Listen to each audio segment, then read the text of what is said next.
मगध में कृष्ण का नाम लेना मृत्यु दंड के समान है। क्या आप कभी कृष्ण से मिले हैं? क्या कभी उसे देखा है? यदि आप उसे देख लेंगे तो आप भी गाएंगे मेरे साथ। और कृष्ण को हम कैसे और कहां पर देखेंगे? वो तो यही है, मगध में। ए कन्या, कहाँ है कृष्ण? कहाँ देखा है तुमने उसे? भला ऐसा कोई स्थान है जहाँ कृष्ण नहीं है? यदि आप प्रेम से उसे खोजेंगे तो वो आपको अवश्य मिलेगा। यहीं कहीं होगा। सब लोग इस मंदिर के पूरे क्षेत्र का निरीक्षण करते हैं। चलो।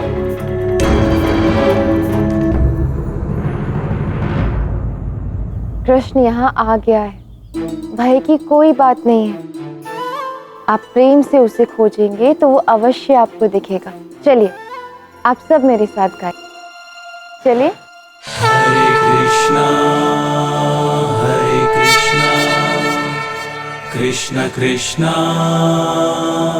हरे हरे। मधुरं मदनं मधुरं नयनं मधुरं हसितं मधुरं हृदयं मधुरं गमनं मधुरं मधुराधिपतेरखिलं मधुरम्।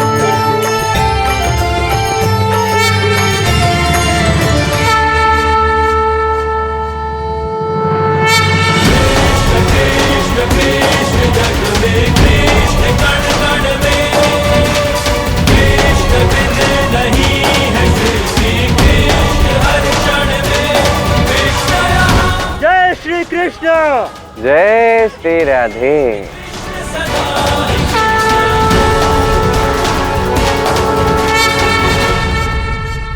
महाराज की जय हो।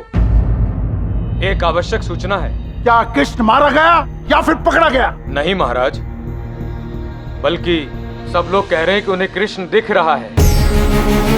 मगधवासी बौरा गए हैं। सब कृष्ण के नाम का जप कर रहे हैं। अवश्य वो मायावी कोई माया कर रहा है। मैं भी हार नहीं मानूंगा। वो यहाँ उन पांडवों के लिए आया है ना, राज सूर्य यज्ञ करवाएगा वो। आज यहाँ कोई मल्ल युद्ध नहीं होगा। आज मैं ये घोषणा करता हूँ कि मैं राजसूय यज्ञ करके पूरे मगध को सबसे बड़ा राज्य बनाऊंगा मैं, और उसके प्रबंध आज से और अभी से आरंभ हो जाएंगे। महाराज, आप कहाँ चले?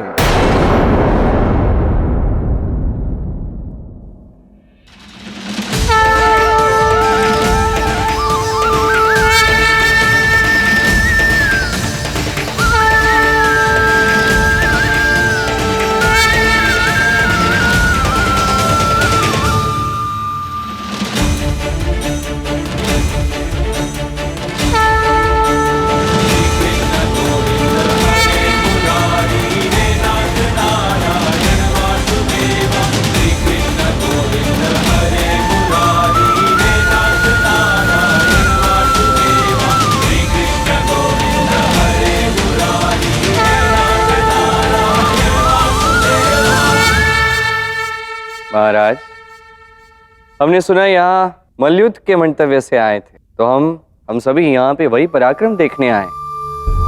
यदि आपने ये मल्लयुद्ध टाल दिया तो ये तो अनुचित होगा। ये ब्राह्मण, ये मगध की धरा है।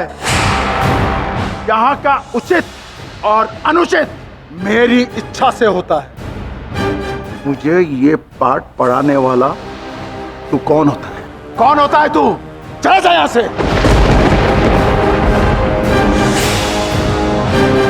देखो ब्राह्मण, धर्म के हो इसलिए अभी तक तलवार नहीं निकाली, अन्यथा छेदी नरे, मैं धर्म का नहीं कर्म का ब्राह्मण। और यदि मुझे मार्ग से हटाना है तो कर्म से ही हटाना होगा। राजा से उलझता है मूर्ख। यहाँ ऐसा कोई भी नहीं है जो जरासंध को ललकार सके। लड़ने का तो प्रश्न ही नहीं उठता। मैं यहीं से ललकारता हूं। अगर किसी ने भी मेरी चुनौती स्वीकार नहीं की तो मैं तेरा सर तेरे धड़ से अलग कर दूंगा।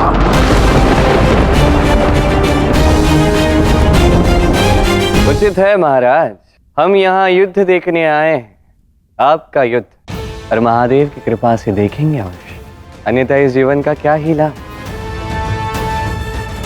आप पुकारिए, आप ललकारिए सबको महाराज जरासंध। इस ब्राह्मण का विश्वास देख के मैं थोड़ा अचंभित हूं। ये चुनौती पे अपने सर तक को दाव पे रखने के लिए तैयार हो गया। कोई है जो मुझसे लड़ेगा? है कोई जो जरासंध से लड़ेगा? है कोई? मैं लड़ूंगा।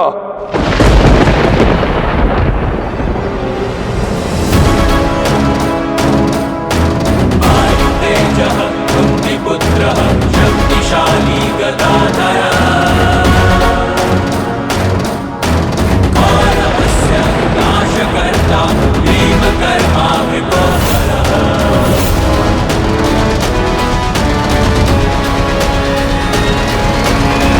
किंतु ये तो एक ब्राह्मण है, क्षत्रिय नहीं। क्षत्रिय और ब्राह्मण का मलयुद्ध संभव नहीं। छोटे ब्राह्मण, तुम चुनौती हार गए। क्षमा कीजिए राज, किंतु व्यक्ति जन्म से क्षत्रिय ब्राह्मण नहीं होता, वो होता है अपने कर्म से।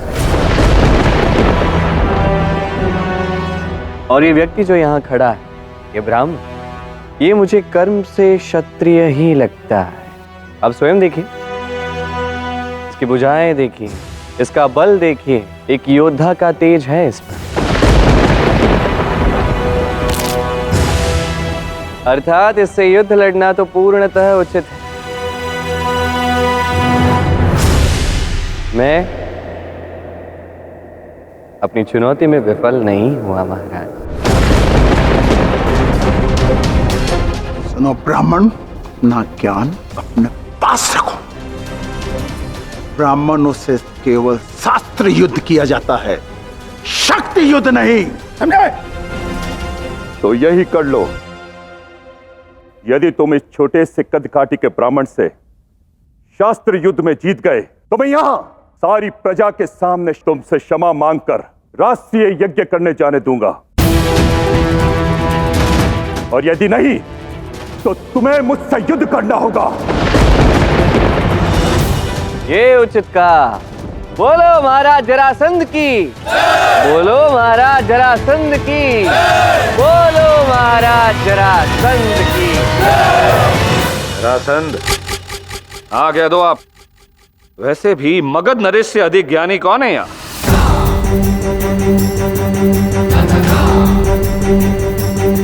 तो ठीक है, पूछो छोटे ब्राह्मण, पूछो। मैं आपसे केवल 4 प्रश्न पूछूंगा, वो भी एक साथ। पहला प्रश्न, मगध में गुरुकुल कितने हैं? दूसरा प्रश्न, मगध में वैद्यशालाएं कितनी?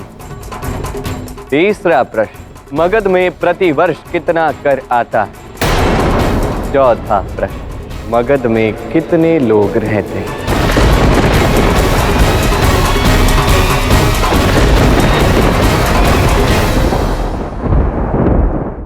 ये कैसा व्यर्थ का प्रश्न है?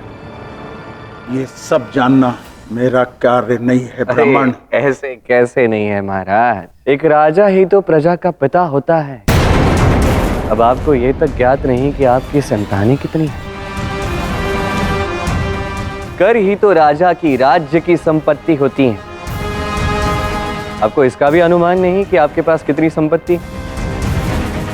गुरुकुल और वैद्यशालाएं राजा का प्रजा प्रेम होता है। क्या आपको इसके विषय में भी कोई ज्ञान नहीं?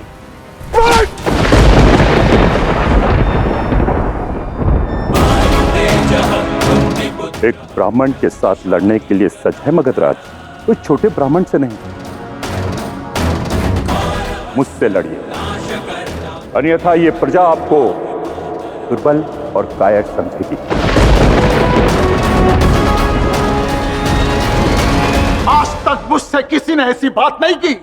ब्राह्मण मैं तेरे इतने टुकड़े करूंगा और इतने दिशा में फेंकूंगा कि तेरा मरा हुआ शरीर खोजने में बरसों लग जाएंगे।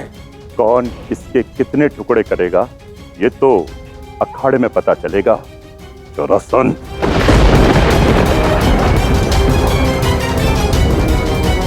शिशुपाल, इस छोटे ब्राह्मण को कहीं जाने मत देना। पहले मैं इस ब्राह्मण का अंत करूंगा और उसके बाद तुम इस छोटे ब्राह्मण का सर धड़ से अलग कर देना।